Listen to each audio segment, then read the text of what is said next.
Sot jemi mbledhur këtu sepse kërkojmë drejtësi. Jemi këtu si shoqëri transporti interurban, si njerëz që punojnë me rregull, paguajnë taksa dhe mbajnë përgjegjësi çdo ditë.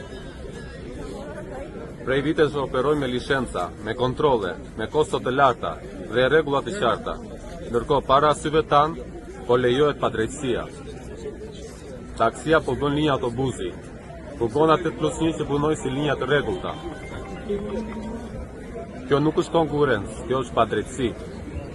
Ne nuk kërkojmë privilegje, kërkojmë vetëm zbatim të ligjit. Ligji të vlejë njësoj për të gjithë. Kush bën linjë, të jetë për linjë. Kush bën taksi, të jetë taksi. Kush punon pa leje, të mos tolerohet. Një tjetër problem i madh është terminali. Jemi në prag të vitit 2026 dhe flasim ende për transport pa terminal. Vlora, qytet turistik dhe europian, nuk mund të funksionoj pa kushte transporti. Zhvendosja e stacionit jashtë qytetit, autostradë, nuk është zgjidhje, është izolim.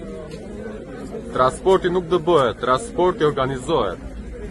Pas nesh janë familje, janë shofer, që jetojnë nga kjo punë.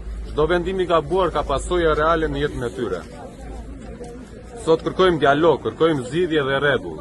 Që punoj, transport udhëtarësh, Vlora shumë keq, nuk ka asnjë lloj përgjegjësie ligj. Terminali e para e dyta është kjo. Taksia është me taksimetër që jep le bashkia. Taksis ta marri, ta çoj dhe të vinë bosh. Unë jam i sulmuar më drejt. Një, e dyta, të lutem. E dyta është që ne s'kemi një terminal që i takon bashkisë na vendosin një vend neve. Terminal. Që të vetëm mos i viron, i sakt. Kjo është. Po. Modër Vlora është shumë keq. I pa unë si persone, si taksimetri e shkojnë në Tiranë, e ta paguaj, nuk më prish punaj, pa i mbledh njës një nga një. Njës nga një.